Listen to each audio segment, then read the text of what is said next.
ईसाई मजहब का ये वो चेहरा है जो हमेशा दुनिया से छिपाया जाता है। क्या आप कल्पना कर सकते हैं कि विश्व की महानतम महिला दार्शनिक और गणितज्ञ को एक बिशप के आदेश पर पीट कर मार डाला गया था? उनकी गलती मात्र ये थी कि वो ज्ञान, विज्ञान और तर्क की बातें करती थी। वो मानती थी कि धरती सूर्य का चक्कर लगाती है, जबकि चर्च नहीं चाहता था कि लोगों को पता चलने पाए कि ब्रह्मांड और मानव जीवन के बारे में बाइबल में लिखी बातें कितनी दकियानूसी और अवैज्ञानिक है। ये कहानी है हिपैशिया की, वो महिला दार्शनिक और गणितज्ञ जिनका जन्म ईसा के लगभग 350 से 400 वर्ष बाद हुआ था, यानी आज से लगभग 1600 साल पहले। हिपैशिया का जन्म रोमन साम्राज्य के अलेक्जेंड्रिया में हुआ था। ये वही जगह है जहां आज इजिप्ट नाम का देश है। उस दौर में ईसाई मजहब अपने पैर पसार रहा था। रोमन साम्राज्य के अधिकांश लोग अपने पारंपरिक धर्म को मानते थे। उन्हें पैगन कहा जाता था। प्राचीन रोमन साम्राज्य के अपने अलग देवी देवता हुआ करते थे, ठीक वैसे ही जैसे भारत में होते हैं। रोमन साम्राज्य भी भारतीय सभ्यता की तरह ही बहुत विकसित और वैभवशाली था। वहां पर गणित, दर्शन शास्त्र से लेकर खगोल शास्त्र के बड़े बड़े विद्वान हुआ करते थे। रोमन और ग्रीक सभ्यताओं ने विश्व को प्लेटो, अरस्तु और सुकरात जैसे महान दार्शनिक और विज्ञान दिए हैं। लेकिन ईसाई मजहब के उदय के साथ ही ये सारा ज्ञान और वैभव उसी तरह से नष्ट कर दिया गया जैसे भारत में इस्लाम के आगमन पर हुआ था। हिपैशिया अपने समय की बहुत लोकप्रिय टीचर थी। वो रोमन साम्राज्य के छात्र छात्राओं को दर्शन शास्त्र और विज्ञान पढ़ाया करती थी। उसी दौर के साहित्य के अनुसार हिपैशिया के लेक्चर सुनने के लिए तब दूर दूर से लोग आया करते थे। उनकी बढ़ती लोकप्रियता से चर्च को समस्या पैदा होने लगी।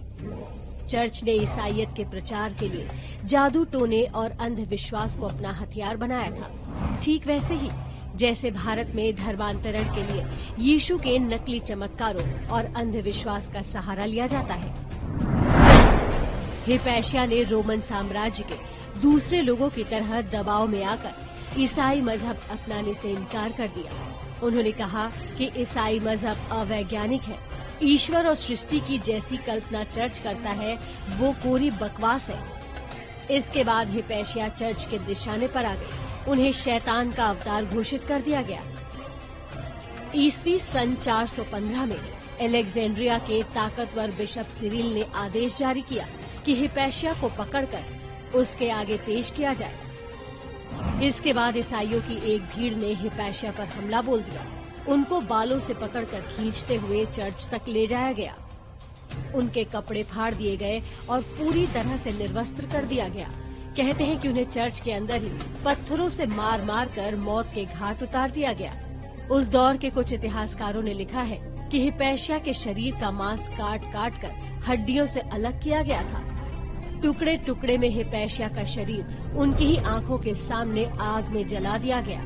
तरीका जो भी रहा हो, ये विश्व की पहली मॉब लिंचिंग कही जा सकती है जो चर्च के आदेश पर की गई थी। ईसाई मजहब में मॉब लिंचिंग की ये प्रथा अलग अलग रूपों में आज भी जारी है। आज भी मिशनरियों के प्रभाव वाले क्षेत्रों में सैकड़ों महिलाओं को डायन या शैतान घोषित करके मार दिया जाता है। इस हत्या के बाद चर्च ने एक बयान जारी करके कहा था कि हिपैशिया मूर्ति पूजक थी, इसलिए ईश्वर की इच्छा के अनुसार उन्हें मृत्यु दंड दिया गया। रोमन सभ्यता और धार्मिक परंपरा के पतन में इस हत्या की बड़ी भूमिका मानी जाती है। इस हत्या का परिणाम ये हुआ कि पश्चिमी जगत में पूरे 1000 वर्ष तक कोई बड़ा वैज्ञानिक, दार्शनिक या गणितज्ञ पैदा नहीं हुआ। हिपैशिया के लगभग 1200 वर्ष बाद 17वीं शताब्दी में गैलीलियो गैलीली ने ये कहने की हिम्मत दिखाई कि धरती सूरज का चक्कर लगाती है। चर्च ने उनको भी ये कहते हुए काल कोठरी में डाल दिया कि उन्होंने बाइबल में लिखी बातों का खंडन करने का अपराध किया है। रोमन सभ्यता की तरह भारतीय सभ्यता नष्ट नहीं हुई थी, इसलिए भारतीयों को धरती और सूरज का ये ज्ञान बहुत पहले से था। ईसाई मजहब आज अपनी उदार और मानवतावादी छवि बनाने का प्रयास करता है, लेकिन हिपैशिया की कहानी उनके वास्तविक इतिहास को बताती है। चर्च इस हत्या को बड़े ही गर्व के साथ स्वीकार भी करता है। उसने कभी इस पर कोई दुख नहीं जताया। वेटिकन में आज भी हिपैशिया की एक पेंटिंग को बड़े गर्व के साथ लगाया गया है। चर्च ने हिपैशिया के वास्तविक इतिहास को मिटाने का पूरा प्रयास किया। उनकी लिखी गणित की पुस्तकें और दार्शनिक सिद्धांत सब नष्ट कर दिए गए। वर्षों तक हिपैशिया के चित्र बनाने पर भी प्रतिबंध था, ताकि लोग उन्हें भूल जाएं। आज जो चित्र उपलब्ध है वो कलाकार की कल्पना मात्र है। हिपैशिया की कहानी पर 2009 में एगोरा नाम से एक स्पेनिश फिल्म बनी थी। वीडियो में हमने इस फिल्म के कुछ दृश्यों का प्रयोग किया है। हिपैशिया की ये कहानी विश्व के आगे एक प्रश्न चिन्ह खड़ा करती है। जिन ईसाई और इस्लाम जैसे अब्राहमिक मजहबों की आधारशिला ही अज्ञान, अवैज्ञानिकता और अमानवीयता पर रखी गई हो, क्या उनका आज के सभ्य समाज में कोई स्थान होना चाहिए?